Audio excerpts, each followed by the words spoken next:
Assalamualaikum warahmatullahi wabarakatuh.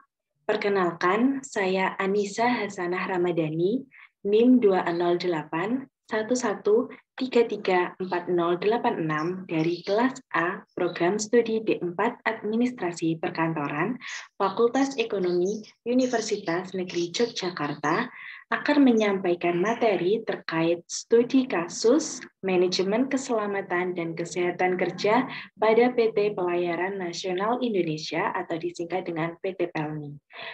Video pembelajaran ini dibuat guna memenuhi tugas mata kuliah umum Manajemen Keselamatan dan Kesehatan Kerja atau MK3 yang diampu oleh Bapak Muhammad Hanafi, SAP MSI. Baik teman-teman, selanjutnya kita akan masuk ke materi yang pertama.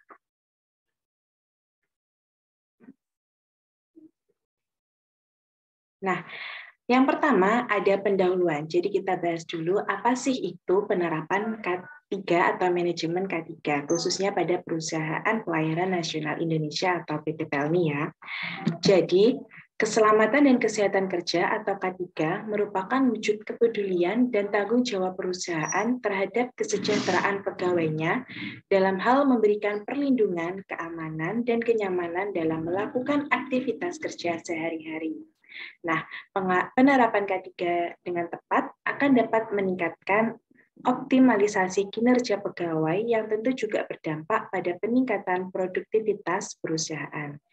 Menurut Sucipto dalam Bangun GAA dan kawan-kawan tahun 2019 menyebutkan bahwa penerapan K3 diharapkan dapat mengoptimalkan proses pekerjaan sehingga para pekerja dapat bekerja dengan selamat, sehat, aman, dan nyaman.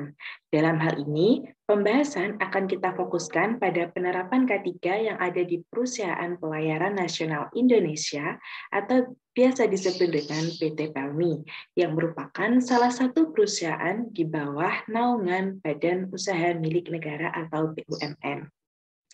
Nah, penerapan K3 PT PELNI ini diukur dari penerapan K3 di atas kapal yang ditunjukkan dari adanya divisi K3 yang tergabung ke dalam divisi keselamatan dan kesehatan lingkungan atau disingkat dengan K2L. Jadi, meskipun secara struktural tidak terdapat bagian yang khusus menangani K3, namun divisi tersebut atau divisi K3 ini masuk ke dalam bagian dari divisi keselamatan dan kesehatan lingkungan atau K2L.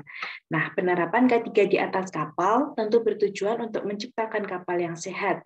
Dalam hal ini, yang dimaksudkan ialah menciptakan kesehatan kerja pada kapal yang mencakup kesehatan para awak kapal, melakukan sanitasi kapal, pelarangan penggunaan narkoba dan alkohol, mencegah terjadinya penularan penyakit akibat kerja, dan melakukan pengelolaan polusi dan sampah secara tepat.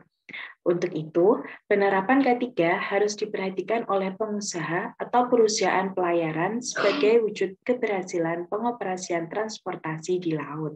Keberhasilan tersebut tentu diukur dari rendahnya tingkat kecelakaan kapal atau dapat dikatakan tingkat keamanan dan keselamatan pelayaran yang ada di perusahaan tersebut itu tinggi. Nah, keamanan dan keselamatan pelayaran merupakan suatu kondisi di mana kapal yang berlayar dapat selamat sampai tujuan dengan kondisi kapal dan awak kapal yang baik dan sehat. Dan kapal dapat berlayar di lalu lintas pelayaran dengan aman tanpa adanya hambatan. Hal ini tentu berkaitan erat dengan sistem K3, di mana bila keselamatan dan kesehatan atau keamanan kapal diterapkan dengan optimal, maka akan berdampak pada keberhasilan sistem K3 yang diterapkan. Nah, penerapan K3 di industri pelayaran haruslah sesuai dengan kebijakan yang berpedoman pada persyaratan sistem manajemen K3 dalam hal ini ialah International Safety Management Code atau disingkat dengan ISM Code, dengan mematuhi ketentuan-ketentuan yang ada di dalam ISM Code dan regulasi lainnya, maka penerapan K3 pada industri pelayaran dapat dilakukan dengan maksimal dan angka terjadinya kecelakaan kerja dapat terus diminimalisasi demi kesejahteraan para pegawai atau awak kapal.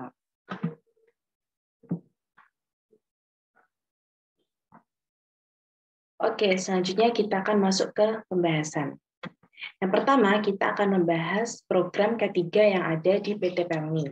Nah, tingginya risiko di dunia industri pelayaran kapal mengharuskan perusahaan penyedia jasa pelayaran untuk lebih memperhatikan kesejahteraan pekerja dan keamanan serta kenyamanan para penumpangnya. Kesejahteraan pekerja merupakan kondisi di mana para tenaga kerja yang ada di kapal memiliki jiwa dan raga yang sehat karena minimnya presentase bahaya di lingkungan kerja, sehingga para karyawan atau pekerja tersebut mampu bekerja dengan lebih produktif. Produktivitas karyawan tentu akan mempengaruhi kinerja perusahaan. Untuk itu, dibutuhkan suatu program yang dapat mengarahkan perusahaan dalam mengurangi dan menghindari risiko bahaya yang dapat mengganggu aktivitas kerja, yaitu dengan mengimplementasikan K3 dalam perusahaan. Nah, dalam hal ini, PT Pelayaran Nasional Indonesia atau PT Pelni memiliki program K3 yang disusun secara sistematis untuk mewujudkan kesuksesan K3. Di antaranya yang pertama adalah pembentukan panitia pembina K3. Untuk mewujudkan implementasi program K3 dalam perusahaan, PT Pelni membentuk sebuah tim panitia yang memiliki tanggung jawab khusus terhadap keberhasilan K3 tersebut. Nah, dalam Sustainability Report PT Pelni tahun 2020 dijelaskan bahwa tim khusus tersebut diberi nama Panitia Pembina Keselamatan dan Kesehatan Kerja atau P2K3 sesuai dengan Undang-Undang Nomor 1 Tahun 1970 tentang keselamatan kerja yang mempunyai tugas memberikan saran dan pertimbangan terkait masalah K3 perusahaan. Dalam hal ini, tanggung jawab P2K3 ini meliputi 1. Memberikan penyuluhan atau sosialisasi K3 dan tindakan K3 di lingkungan kerja perusahaan, Yang kedua, melakukan patroli terhadap keadaan dan tindakan tidak aman yang berkaitan dengan K3 perusahaan. Dan yang ketiga, atau yang terakhir, ialah memberikan pelatihan K3 kepada seluruh pegawai atau tenaga kerja serta memberikan emergency response. Pembentukan P2K3 tersebut juga merupakan wujud kepatuhan perusahaan terhadap peraturan yang berlaku terkait penerapan sistem manajemen keselamatan dan kesehatan kerja yang dimuat dalam Peraturan Pemerintah Nomor 50 Tahun 2021, di mana peraturan tersebut menekankan bahwa perusahaan yang memiliki tenaga kerja lebih dari 100 orang dan punya risiko kerja yang tinggi wajib membentuk SMK3 dan juga P2K3 untuk mengoordinasikan seluruh pegawai agar terhindar dari kecelakaan kerja. Jadi P2K3 ini bertanggung jawab penuh terhadap perencanaan, pelaksanaan hingga pengawasan program K3 yang dilakukan atau yang dijalankan pada PT Pelni. Nah, kemudian program yang kedua adalah pelatihan K3, teman-teman. Jadi PT Pelni berkomitmen untuk meningkatkan kompetensi, kepedulian, serta kesadaran pegawai terhadap keselamatan dan kesehatan kerja. Oleh karena itu, PT Pelni mewujudkan program pelatihan dan sosialisasi mengenai K3 kepada seluruh pegawai, rekanan, bahkan pengunjung yang hadir. Pelatihan sendiri merupakan proses belajar praktik di luar sistem pendidikan yang membutuhkan waktu relatif singkat guna meningkatkan keterampilan dan wawasan pegawai. Adapun tujuan dari pelaksanaan pelatihan yaitu yang pertama adalah meningkatkan skill kerja pegawai, yang kedua meningkatkan produktivitas kerja, yang ketiga menumbuhkan rasa tanggung jawab yang lebih besar, kemudian mengurangi dan mencegah timbulnya kecelakaan dan penyakit akibat kerja, dan yang terakhir adalah meminimalisasi kerusakan sarana dan prasarana perusahaan. Nah, untuk dapat mewujudkan tujuan-tujuan tersebut, PT Pelni mengadakan pelatihan K3 bagi pegawainya dengan berpedoman pada 3 peraturan. Yang pertama yaitu Keputusan Menteri Tenaga Kerja Republik Indonesia Nomor KEP 186 Menteri tahun 1999 tentang penanggulangan kebakaran di tempat kerja. Lalu peraturan yang kedua, Undang-Undang Nomor 1 tahun 1970 tentang keselamatan kerja, dan peraturan yang terakhir yaitu Peraturan Pemerintah Nomor 50 tahun 2012 tentang penerapan sistem manajemen keselamatan dan kesehatan kerja. Dengan melakukan program pelatihan K3 sesuai pedoman di atas, PT Pelni telah berupaya memberikan pengetahuan dan bimbingan kepada para pegawainya agar paham akan tanggung jawab kerja dan risiko bahaya yang kemungkinan muncul. Nah, dalam hal ini, PT Pelni dalam laporan keberlanjutan tahun 2020 mengadakan pelatihan berupa Training Awareness SMM ISO 9001 tahun 2015 yang diselenggarakan oleh personal profesional konsultan dan pelatihan ahli K3 listrik yang diselenggarakan oleh Media Tama Academy. Nah, kemudian program yang ketiga adalah audit mutu, yaitu audit ISM kode, ISPS kode, dan SMK3. Nah, PT Pelni melakukan audit secara rutin terhadap SMK3 melalui program kerja DPA HSSII, yaitu ISM kode dan ISPS kode atas dasar regulasi internasional Maritime Organization atau IMO dan Safety of Life at Sea atau SOLAS serta International Labour Organization atau ILO. Nah, tujuan dilaksanakannya audit mutu ini ialah untuk melakukan pemeriksaan dan evaluasi terhadap program dan prosedur yang diterapkan serta alat yang digunakan untuk menunjang aktivitas K3 perusahaan. Dengan begitu, perusahaan dapat terus menekan angka risiko bahaya dan kecelakaan kerja yang terjadi di tahun-tahun sebelumnya. Kemudian, program yang keempat adalah fasilitas kesehatan bagi para pegawai perusahaan atau pegawai PT Pelni. Nah, penyediaan layanan kesehatan PT Pelni berpedoman pada Perjanjian Kerja Bersama atau PKB PT Pelni pada tahun 2014. Bab 12 tentang pemeliharaan kesehatan dan keselamatan pegawai. Jadi untuk fasilitas kesehatan para pegawai PT Pelni ini sudah diatur ya teman-teman pada PKB tadi, Perjanjian Kerjasama PT Pelni tahun 2014 bab 12. Nah, dalam hal ini PT Pelni mewujudkan program layanan kesehatan dengan memberikan fasilitas berupa klinik di perusahaan dan juga di kapal yang beroperasi sebagai tempat penanganan cedera dan gangguan kesehatan akibat kerja. Tidak hanya itu, berdasarkan Annual Report tahun 2020, PT Pelni juga memberikan asuransi kesehatan BPJS dan jam sostek kepada para pegawai dan keluarga pegawai yang terdampak penyakit atau kecelakaan kerja itu. Nah, sehingga pegawai PT Pelni tidak menanggung biaya pengobatan sama sekali secara pribadi apabila mengalami kecelakaan kerja. Kemudian berdasarkan data yang dimuat dalam laporan tahunan PT Pelni tahun 2020, gangguan kesehatan yang banyak dialami oleh para pegawai ialah gangguan pendengaran nih teman-teman, di mana bahaya ini mencapai angka 64 kasus pada tahun 2020.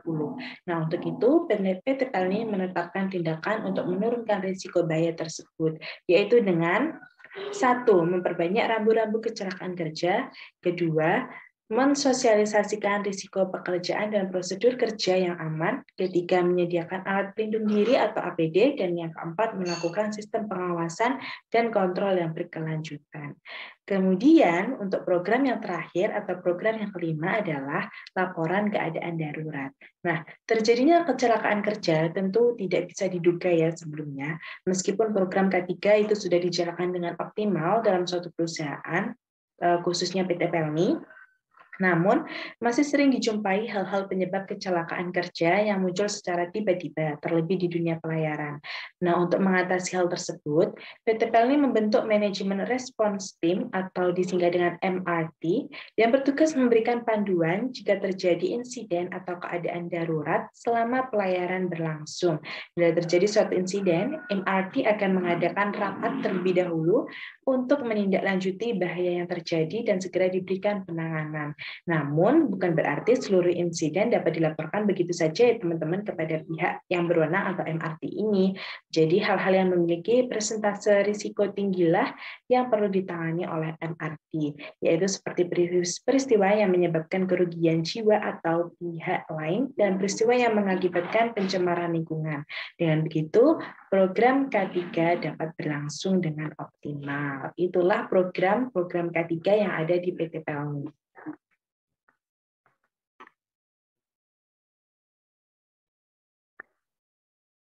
Oke, masuk ke materi yang selanjutnya, yaitu teknologi dan alat-alat keselamatan dan kesehatan kerja yang ada di PT Pelni. Nah, program keselamatan dan kesehatan kerja atau K3 dapat berjalan dengan optimal bila perusahaan memiliki sarana dan prasarana atau peralatan K3 yang mendukung dan sesuai dengan standar K3 yang berlaku. Alat-alat K3 ini harus memenuhi spesifikasi yang dapat melindungi dan menyelamatkan pegawai maupun penumpang, serta mengurangi kerusakan dari bahaya atau insiden kecelakaan yang terjadi di atas kapal, khususnya di perusahaan PT Pelni. Nah, untuk perusahaan perlu menyediakan peralatan K3 dan memperhatikan fungsi serta kelayakan dari peralatan yang disediakan. Juga melakukan perawatan untuk memastikan peralatan tersebut dapat berfungsi sebagaimana mestinya. Dalam hal ini, PT Pelni mengacu pada regulasi pemerintah Pasal 70 Peraturan Pemerintah Nomor 51 Tahun 2002 tentang Perkapalan dan SOLAS tahun 1974 tentang persyaratan keselamatan kapal. Adapun alat-alat penyelamat diri yang diperlukan selama melakukan pelayaran, yaitu yang pertama adalah alat penolong perorangan atau disebut dengan life jacket atau bisa juga berupa pelampung, di mana alat penolong perorangan ini merupakan alat bantu yang dirancang untuk membantu pemakai mengapung di atas air dengan dilengkapi fluid serta diberi warna yang mencolok seperti warna orange misalnya, karena pada umumnya pelampung berwarna orange ya teman-teman. Tujuannya yaitu untuk mempermudah tim dalam melakukan proses evakuasi atau tim membantu dalam melakukan proses evakuasi dan pencarian korban. Kemudian yang kedua adalah skoci penolong. Nah, skoci penolong ini ialah alat keselamatan mutlak yang harus dimiliki oleh kapal dan digunakan sebagai pengganti kapal apabila kondisi mengharuskan para awak dan para penumpang kapal meninggalkan kapal utama. Karena mungkin memang kondisi kapalnya itu sudah tidak dapat diselamatkan lagi dan kemungkinan untuk tenggelam itu besar, maka para awak kapal dan para penumpang harus segera dievakuasi menggunakan skoci ini, teman-teman. Nah, skoci ini memiliki daya tampung maksimal 10 orang per satu unit dan biasanya juga digunakan untuk alat bantu para kru kapal ketika berlabuh di pelabuhan yang tidak memenuhi standar kapal. Kemudian yang ketiga adalah alat memadam api ringan atau disingkat dengan APAR. Nah, APAR ini ialah alat keselamatan yang berfungsi untuk memadamkan api yang terbuat dari bahan kimia yang menghasilkan bentuk seperti busa. Nah, busa pada APAR ini disebut dengan aqueous film forming foam ya, atau disingkat dengan AFFF atau AFFF, yang dapat menutupi benda yang terbakar dengan cara disemburkan, teman-teman. Jadi busa AFFF ini yang terdapat dalam APAR itu sangat efektif untuk memadamkan api pada jenis kebakaran kelas A dan B, ya, yaitu tepatnya kebakaran yang terjadi pada bahan-bahan non-logam, bahan-bahan cair yang mudah terbakar, dan sebagainya. Kemudian yang keempat adalah rakit penolong. Rakit penolong ini ialah alat bantu keselamatan yang digunakan bila skoci penolong tidak berhasil diturunkan ke laut. Nah, gunanya untuk untuk kelengkapan dari rakit penolong ini terdapat tali pembuka panjang hampir sama dengan alat keselamatan yang lainnya ya, seperti dan juga diberi warna orange mencolok untuk mempermudah tim evakuasi menemukan korban. Kemudian untuk penggunaan dari raket penolong ini ialah ketika alat diturunkan, tali pembuka itu harus langsung ditarik. Maka otomatis rakit itu akan segera mengembung dan bisa digunakan untuk mengevakuasi korban.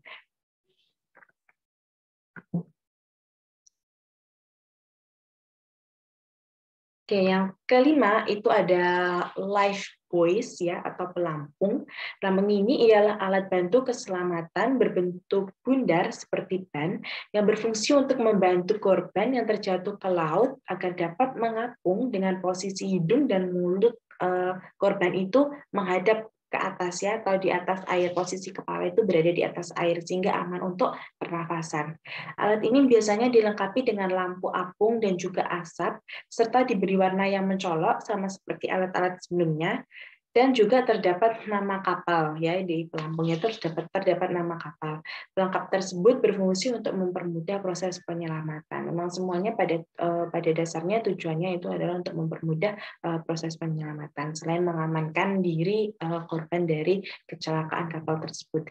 Kemudian yang keenam itu adalah emergency signal ya. Ini merupakan alat bantu keselamatan yang digunakan untuk memberikan isyarat bahaya pola situasi darurat di kapal agar segera datang pertolongan. Jadi nanti ada emergency signal, itu fungsinya untuk memberikan tanda kepada para tim penolong atau tim penyelamat gitu bahwa di sini ada kecelakaan kapal yang harus segera didatangkan tim evakuasi untuk membantu para penumpang atau para korban atau para awak yang terdampak dari kecelakaan kapal tersebut. Kemudian yang terakhir adalah kotak P3K atau kotak pertolongan pertama pada kecelakaan ya. Ini merupakan kotak yang berisi obat-obatan yang disediakan di kapal untuk memberikan pertolongan pertama bila terjadi kecelakaan kerja yang sifatnya itu ringan yang menimpa pegawai atau awak kapal, mungkin ada sedikit luka atau apa yang segera membutuhkan pertolongan gitu. Nah, di samping peralatan-peralatan ketiga yang saya sebutkan tadi, PT PLN juga telah memastikan bahwa seluruh perangkat teknologi yang digunakan itu aman dan memenuhi standar mutu ya. Kalau PT PLN itu mungkin terkait dengan teknologi itu yang ada pada kapal itu biasanya di bagian permesinan ya teman-teman, mesin-mesin yang digunakan untuk melayarkan kapal ini sudah dipastikan aman itu untuk kapal ini bisa berlayar kayak gitu. Jadi sebelumnya itu pasti adalah proses pengecekan gitu kan, apakah kapal ini dapat berjalan dengan baik atau tidak, bisa difungsikan atau tidak kayak gitu. Nah, hal ini tentu dapat diukur dengan lebih spesifik mengenai pengecekan mesin tadi ya teman-teman, dan juga peralatan instalasi listrik yang digunakan pada kapal tersebut dan juga yang lainnya. Oke, selanjutnya kita akan masuk ke materi yang ketiga, yaitu tipe-tipe kecelakaan kerja. Kecelakaan kerja merupakan suatu peristiwa tidak pasti yang menimbulkan dampak kerugian, baik itu kecil maupun besar.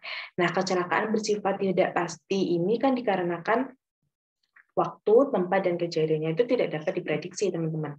Jadi menurut Lindsay dan Yagi Al-Fayed serta kawan-kawan pada tahun 2021, mereka menyebutkan bahwa kecelakaan kerja itu merupakan kejadian tidak terduga yang tidak diharapkan serta tidak ada unsur kesengajaan. Dengan begitu dapat dipahami bahwa peristiwa kecelakaan bukanlah hal yang direncanakan karena dampak yang dihasilkan itu biasanya juga bersifat merugikan dan bersifat fisik dan merugikan.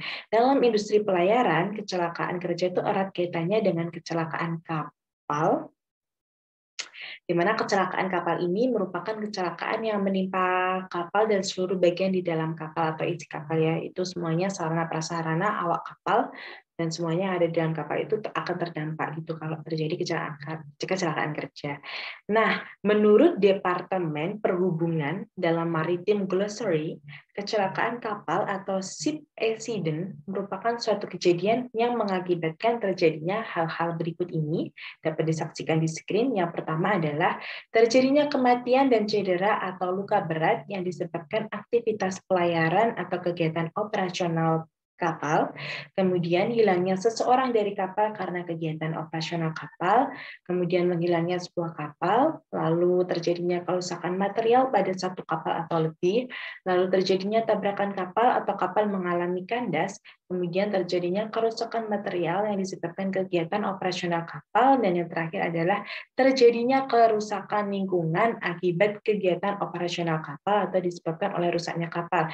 Jadi tipe-tipe kecelakaan kerja ya, khususnya di sini kita membahas pada PTPL nih, gitu, bukan itu menandakan bahwa bukan hanya kecelakaan yang terjadi di atas kapal saja, tapi apabila terjadi kerusakan lingkungan yang diakibatkan oleh aktivitas pelayaran kapal itu, maka itu juga masuk ke dalam tipe kecelakaan kerja. Oke, yang selanjutnya adalah dari rincian yang saya sudah jelaskan tadi kan terkait tipe-tipe itu tadi, menurut Departemen Perhubungan dalam American Glossary tadi. Nah, dapat dipahami jika suatu peristiwa itu dapat dikatakan sebagai kecelakaan di atas kapal bila termasuk ke dalam klasifikasi yang sudah saya sebutkan tadi ya teman-teman. Namun, meski begitu, kecelakaan kerja di atas kapal tetap bukanlah suatu hal yang bisa diketahui sebelumnya. Hanya saja penyebab kecelakaan kerja itu dapat diidentifikasi, sebab apabila terjadi suatu kejadian pasti terdapatlah penyebabnya, teman-teman. Nah, menurut Perwanto dalam Rahmat Cahyanto tahun 2016, penyebab kecelakaan kerja itu 85% itu berasal dari kesalahan manusia atau unsafe human act. Nah, sedangkan menurut Departemen Perhubungan dalam modul keempatnya pada tahun 2000 menyebutkan bahwa penyebab kecelakaan kerja itu dapat dibedakan menjadi 2 garis besar, yaitu yang tertera pada screen. Yang pertama yaitu unsafe acts atau tindakan tidak aman dari manusia yang meliputi tidak mematuhi atau memenuhi standar operasional prosedur atau SOP, kemudian melakukan pekerjaan tanpa adanya wewenang, mengoperasikan mesin atau alat dengan kecepatan melampaui batas, menggunakan peralatan atau mesin yang telah rusak, tidak menggunakan alat pelindung diri atau pakaian kerja sesuai ketentuan, tidak mematuhi kebijakan K3 di tempat kerja, dan lainnya. Kemudian, yang kedua yaitu keadaan tidak aman atau disebut dengan unsafe condition, yaitu meliputi sarana prasarana yang tidak memadai, lingkungan tempat kerja yang tidak memenuhi standar mutu, pencahayaan yang kurang, tidak adanya sirkulasi udara, dan peralatan rusak yang tidak dapat digunakan tapi tetap digunakan. Dan tentunya masih banyak lagi faktor lainnya. Nah, kemudian menurut ISM Code ya atau ISM Code, kecelakaan kapal yang disebabkan oleh faktor alam seperti salah iki Wisan. Nah, kemudian menurut International Safety Management atau ISM Code, terdapat 3 faktor penyebab kecelakaan kerja. Dalam hal ini dikarenakan kecelakaan kapal ya teman-teman, yaitu faktor alam atau force majeure. Jadi menurut ISM Code, kecelakaan kapal yang disebabkan oleh faktor alam seperti cuaca buruk, misalnya merupakan bentuk kurangnya antisipasi perusahaan terhadap situasi darurat. Karena memang seharusnya faktor cuaca itu dapat diidentifikasi sebelumnya untuk mengantisipasi risiko bahaya yang mungkin terjadi. Kemudian faktor yang kedua yaitu human error atau faktor kelalaian manusia. Menurut ISM Code, kecelakaan kapal yang disebabkan oleh kelalaian manusia merupakan bentuk ketidakpatuhan perusahaan terkait sumber daya dan tenaga kerja sesuai klausul layak laut dalam ISM Code. Nah, hal ini disebabkan tenaga kerja yang ditugaskan baru memenuhi kualifikasi sesuai standar yang berlaku.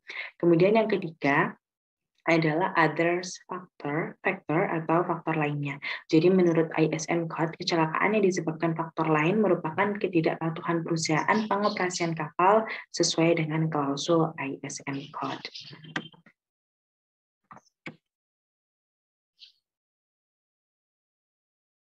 Oke, selanjutnya. Nah, selanjutnya, menurut peraturan pemerintah pasal 2 ayat 2 nomor 1 tahun 1998 tentang pemeriksaan kecelakaan kapal, jenis bahaya atau kecelakaan kapal itu dapat diidentifikasi menjadi 5 macam, yaitu yang pertama kapal tenggelam, kedua kapal terbakar, ketiga kapal tubuhan, yang keempat kecelakaan kapal yang berakibat pada terancamnya jiwa manusia dan kerugian harta benda, dan terakhir adalah kapal kandas.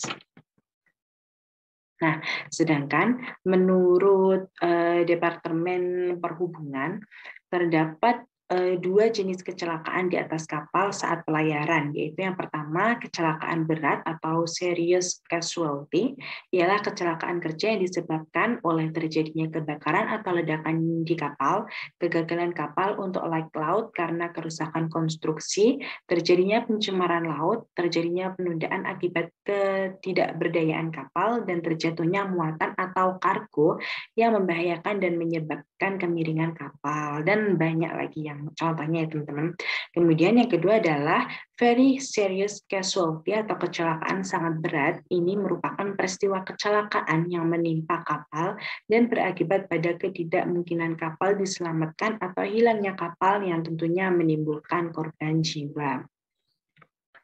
Oke, selanjutnya kita masuk ke materi yang keempat, yaitu dampak kerugian serta penanggulangan kecelakaan kerja. Jadi kalau dampaknya secara keseluruhan, baik itu PT Pelni maupun perusahaan yang lainnya itu sama aja ya teman-teman, yaitu menimbulkan 3 dampak utama, yaitu kerugian material, kerusakan sarana dan prasarana, serta penurunan produktivitas karyawan yang nanti juga akan berdampak kepada produktivitas atau kinerja perusahaan.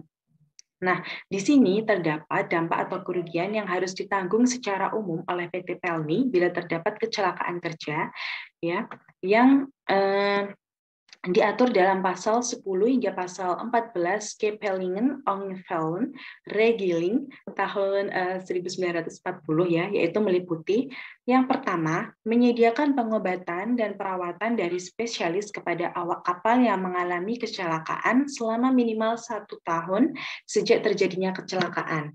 Yang kedua, menyediakan pemondokan dan makan kepada para awak kapal yang mengalami kecelakaan apabila terpaksa tidak bisa segera dipulangkan atau dirawat di rumahnya. Kemudian, melakukan pengangkutan dengan cuma-cuma kepada awak kapal yang terluka untuk segera dibawa ke tempat perawatan. Nah, selanjutnya, memberikan penguburan yang layak bila terdapat awak kapal yang meninggal dunia. Kemudian, memberikan ganti rugi atas hilangnya perlengkapan kapal sesuai peraturan pemerintah. Lalu, memberikan ganti rugi sebesar 50% sejak pemberian upah kerja kepada awak kapal yang mengalami cacat sama sekali hingga tidak dapat melakukan pekerjaan, dan memberikan ganti rugi sebesar 85% hingga maksimal 26 minggu kepada awak kapal yang mengalami cacat sementara. Dan yang terakhir yaitu memberikan ganti rugi kepada ahli waris apabila awak kapal itu meninggal dunia. Nah, kemudian apabila terjadi kebakaran pada kapal tersebut, teman-teman, terdapat 3 cara penanganan segera apabila terjadi kebakaran di atas kapal, yaitu cara penguraian, cara pendinginan, dan cara isolasi atau lokalisasi. Nah, untuk cara penguraian sendiri itu merupakan cara memadamkan api dengan melakukan pemisahan bahan atau benda yang mudah tersulut api atau terbakar. Kemudian untuk cara yang pendinginan itu merupakan cara memadamkan api dengan menurunkan suhu, dan cara isolasi atau lokalisasi itu merupakan cara memadamkan api dengan kadar oksigen pada lokasi kebakaran. Nah, kemudian teman-teman, adapun penanggulangan bahaya kebakaran itu biasanya ya yang dilakukan oleh PT Pelni, yang pertama adalah menyediakan sarana dan kelengkapan peralatan kebakaran, pola operasional peralatan dan kecakapan peralatan kebakaran, serta pola operasional penanganan dan keterampilan penanganan. Kemudian biasanya juga menyediakan sarana dan peralatan kebakaran dengan baik dalam kondisi siap pakai, dan disusunnya sijil-sijil kebakaran dengan tugas masing-masing untuk membentuk tim darurat kebakaran yang melakukan penanganan. Nah, kemudian teman-teman biasanya, mohon maaf ini tidak saya cantumkan di slide, tapi akan saya jelaskan sedikit. Biasanya apabila terjadi sebuah kecelakaan kapal, menurut Undang-Undang Nomor 17 Tahun 2008 Pasal 256 tentang investigasi kecelakaan ya teman-teman. Jadi apabila terjadi sebuah kecelakaan kapal yang tentunya itu sangat-sangat berdampak pada keselamatan dan kesehatan kerja para pegawai kapal itu, nanti akan dilakukan sebuah investigasi gitu, investigasi kecelakaan yang dipegang atau yang akan dilakukan oleh Komite Nasional Keselamatan Transportasi atau KNKT ya, bisa disingkat KNKT, Komite Nasional Keselamatan Transportasi. Nah, biasanya KNKT ini akan melakukan investigasi kapal untuk mencari fakta demi fakta dalam melakukan pencegahan terjadinya kapal gitu. Fakta demi fakta, apa sih penyebab kecelakaan kapal itu. Nah, kemudian investigasi itu biasanya dilakukan pada setiap kecelakaan kapal yang terjadi. Jadi nggak pilih-pilih ya KNKT-nya, dan KNKT ini tidak berhak menentukan kesalahan atau kelalaian kecelakaan yang terjadi atas investigasi yang dilakukan. Jadi, benar KNKT itu nanti melakukan investigasi atau penyelidikan apa sih penyebab dari kecelakaan kapal itu, tapi nanti keputusannya itu tetap diputuskan oleh pihak yang berwenang. Jadi, KNKT itu hanya bertugas untuk melakukan investigasi saja. Itu ya, teman-teman. Oke, kemudian kita akan masuk ke resiko bahaya fisik dan psikologis.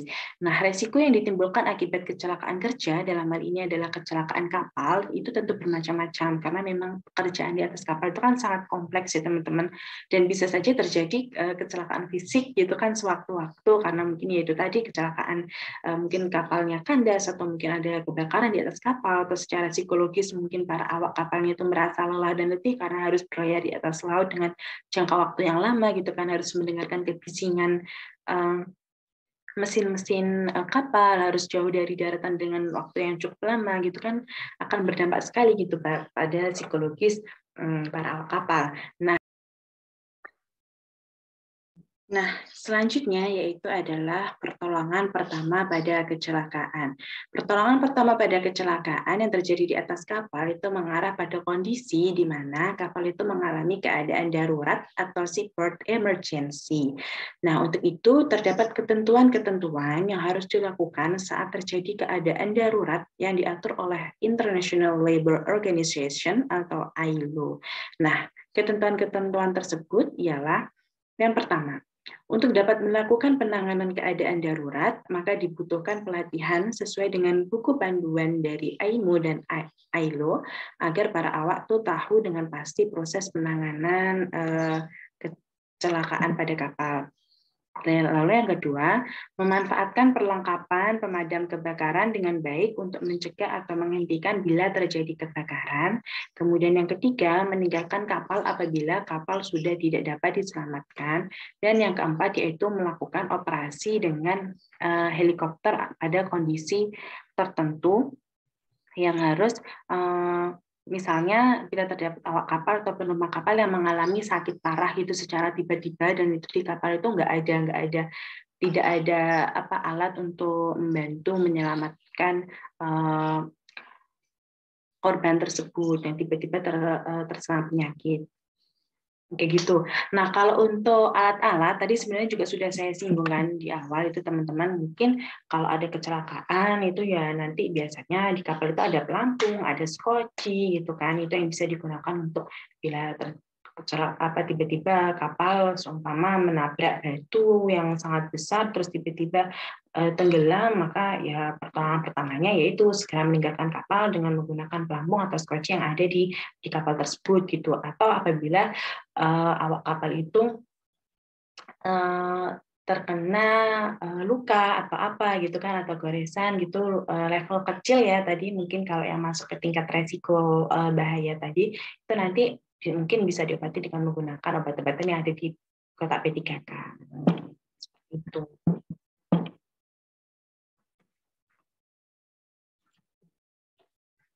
Oke, materi yang selanjutnya kita masuk ke sistem manajemen atau SMK3. So, Sistem Manajemen Keselamatan dan Kesehatan Kerja atau SMK3 yang diterapkan di atas kapal dalam hal ini adalah pada industri pelayaran ialah mengacu pada ISM Code ya teman-teman. Namun, terdapat pula regulasi lagi yang dijadikan pedoman untuk menjamin keselamatan kapal demi keberhasilan SMK3 perusahaan, baik dalam ranah nasional hingga internasional. Nah, dalam standar internasional, organisasi yang mengatur tentang keselamatan kapal, yaitu International Maritime Organization atau IMO, dan International Labour Organization atau ILO. Nah, adapun standar internasional keselamatan kapal yang diterapkan PT Pelni, yaitu yang pertama, International Safety Management yang sudah sangat sering saya sebutkan tadi atau ISM Code ya teman-teman. ISM Code ini ialah standar internasional sistem manajemen keselamatan kapal yang ditetapkan oleh IMO yang berfungsi untuk menjamin keselamatan kapal saat berlayar, mencegah terjadinya cedera dan hilangnya nyawa pada awak kapal dan penumpangnya serta menghindari terjadinya kerusakan properti kapal dan juga menghindari pencemaran atau kerusakan lingkungan akibat aktivitas kapal. Untuk bisa mendapatkan pengakuan atas sistem manajemen K3 yang diterapkan sesuai dengan ISM Code, maka perusahaan pelayaran harus memiliki sertifikat dari Menteri Perhubungan atas dasar Konvensi Internasional tentang Keselamatan Jiwa di Laut tahun 1974. Nah, adapun elemen yang tercantum dalam ISM Code yaitu satu, yang pertama itu umum. Kedua, kebijakan keselamatan dan perlindungan lingkungan. Yang ketiga, tanggung jawab dan wewenang perusahaan. Yang keempat, designate person. Yang kelima, tanggung jawab dan wewenang master. Yang keenam, sumber daya dan tenaga kerja. Yang ketujuh, pengembangan rencana operasi kapal. Yang kedelapan, kesiapan menghadapi keadaan darurat. Yang kesembilan, pelaporan dan analisa non-conformity, kecelakaan dan kejadian berbahaya. Selanjutnya, pemeliharaan kapal dan perlengkapannya. Kemudian dokumentasi, verifikasi, tinjauan ulang, evaluasi perusahaan, dan yang terakhir adalah sertifikasi, verifikasi, dan pengawasan. Nah, adapun mengapa ISM Code ini dijadikan sebagai SMK3 PT Pelni, yaitu alasannya adalah yang pertama, penerapan ISM Code ini berdampak positif bagi perlindungan laut dan wilayah perairan. Kemudian ISM Code ini mampu mendefinisikan tugas secara jelas, dan penerapan ISM Code ini berpengaruh besar bagi perlindungan awak kapal. Kemudian yang kedua itu adalah SOLAS 1974 ya. Safety of Life at Sea. SOLAS itu Safety of Life at Sea. Ini merupakan salah satu konvensi internasional yang memuat persyaratan bagi kapal guna menjaga keselamatan jiwa di laut dan meminimalisasi kecelakaan di laut yang mencakup kapal, awak kapal, dan muatannya. Nah, dalam SOLAS 1974 ini terdapat ketentuan yang harus dipenuhi oleh kapal yang akan berlayar, yaitu meliputi desain, konstruksi kapal, permesinan, instalasi listrik, pencegahan kebakaran, serta peralatan keselamatan dan komunikasi juga navigasi yang harus lengkap dan memenuhi standar. Jadi kapal dipastikan dapat berlayar dengan baik gitu tanpa adanya gangguan-gangguan ketika berlayar. Nah, kemudian yang ketiga yaitu adalah ILO nomor 147 tahun 1976 tentang minimum standar kerja bagi awak kapal niaga. Kemudian ILO Convention nomor 185 tahun 2008 tentang Seafarers Identification Document atau SID yang telah diratifikasi berdasarkan Undang-Undang Nomor 1 Tahun 2009, dan yang terakhir adalah Undang-Undang Nomor 1 Tahun 1970 tentang Kesehatan Kerja dan Peraturan Pemerintah Nomor 50 Tahun 2012 tentang Sistem Manajemen Keselamatan dan Kesehatan Kerja. Jadi, PT Pelni mengacu kepada 5 regulasi itu tadi dalam menjalankan SMK3 di perusahaannya. Oke, teman-teman, kita sudah sampai ke penghujung materi. So, ini adalah penutupan. Apa sih kesimpulan dari materi yang sudah saya sampaikan tadi? Jadi, kecelakaan kerja yang terjadi di dunia pelayaran itu memang belum dapat ditekan hingga angka 0% kasus hingga saat ini ya teman-teman. Namun, untuk dapat mencegah peristiwa dan kesalahan serupa, PT PLN itu telah berupaya dengan optimal untuk menerapkan K3 dalam setiap aktivitas kerja para awak kapal. Nah, untuk itu PT PLN berpedoman pada regulasi berstandar internasional dan juga nasional guna menunjang keberhasilan K3 dalam perusahaan. Banyak perbedaan kebijakan antara penerapan K3 di lingkungan kerja yang berada di daratan dengan di lautan. Namun secara spesifik, PT PLN belum memiliki aturan penerapan K3 secara keseluruhan ya teman-teman. Namun, sistem K3 ini termasuk ke dalam fungsi K2L yang tadi sudah saya jelaskan di pendahuluan, yang mana peran utama keduanya ini ialah menciptakan lingkungan kerja yang aman dan nyaman, sehingga kecil kemungkinan terjadi kecelakaan kerja atau kecelakaan kapal.